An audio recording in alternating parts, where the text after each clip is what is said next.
आज हम बात करेंगे इंटर्नशिप की, जो कि प्रोवाइड कराई जाती है वर्ल्ड हेल्थ ऑर्गेनाइजेशन के द्वारा।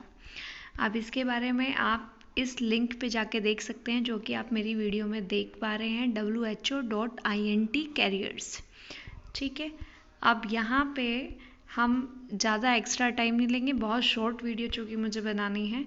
तो WHO इंटर्नशिप प्रोग्राम की हम सीधे आ जाते हैं इनके ऑब्जेक्टिव और ये सब कुछ छोड़ छाड़ के सीधा इस चीज़ पे कि इनको क्या चाहिए। तो ये कहते हैं कि कम से कम आपकी उम्र 20 साल हो, आपने बैचलर्स डिग्री की हुई हो। ठीक है, बैचलर्स डिग्री के लिए इन्होंने कहाँ बताया हुआ है, ये इन्होंने यहाँ पे सेकंड नंबर पॉइंट में इन्होंने बोला है कि you are enrolled in a course of study at a university or equivalent institution leading to a formal qualification that can be graduation or post graduation. Okay, another point is जो इन्होंने बोला है कि आपके पास at least which is the weight first second third and fourth point है, ये आपके सामने आप देख सकते हैं। ये you possess a first degree in public health, medical और social field related to the technical work of WHO और a degree in management related और एडमिनिस्ट्रेटिव फील्ड्स।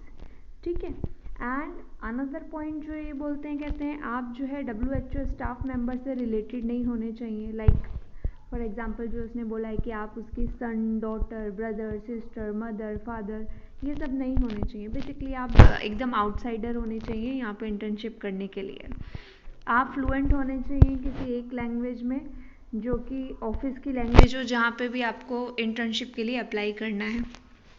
दूसरा, you have not previously participated in WHO's internship program. Basically इसका मतलब ये हर बार अलग लोगों को लेते हैं इंटर्नशिप प्रोग्राम के लिए।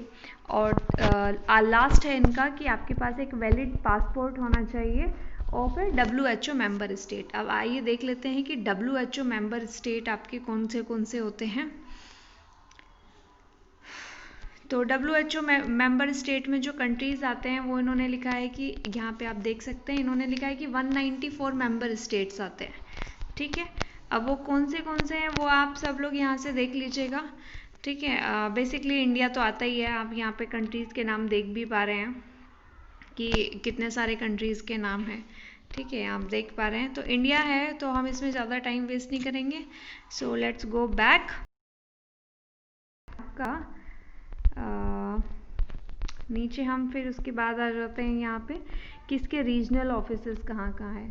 सो बेसिकली ये सब इसके रीजनल ऑफिसेस हैं जहाँ पे आपको ऑनलाइन इस लिंक पे जाके आपको अप्लाई करना है।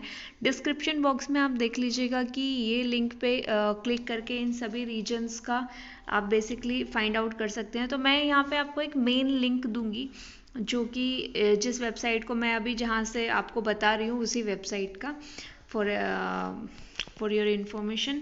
तो वहीं से आपको सारी इन्फॉर्मेशन मिल जाएगी। सेकंड, इन्होंने कहा है कि आपको अप्लाई कैसे करना है, वो मैंने आपको ऑलरेडी बता दिया कि जिस पर्टिकुलर रीजनल ऑफिस में आपको अप्लाई करना है उसकी वेबसाइट पे जाके आप वहाँ पे अप्लाई कर सकते हैं, या ईमेल के थ्रू भी बात करने के बाद में आप अप्लाई कर सकते हैं।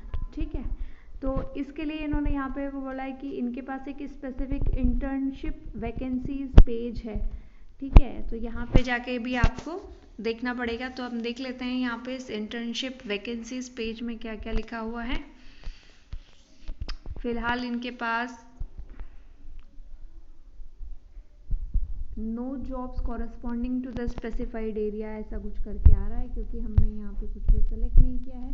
तो आप अपने रीजन के हिसाब से देख लेंगे कि उस रीजन में पर्टिकुलरली यहाँ पे अवेलेबल है वैकेंसी या नहीं है। ठीक है, उसके बाद दैट्स इट, इतनी इन्फॉर्मेशन है। तो आप 2 तारीख के इसके लिए अप्लाई कर लीजिए, क्योंकि इसके फॉर्म्स कई सारे रीजनल ऑफिसेज में आउट हो गए हैं। तो आप देख लीजिएगा कौन से साउथ ईस्ट में आप इंडिया के लिए अप्लाई कर सकते हैं, इंडियन ऑफिस के लिए। So thank you very much, bye, take care.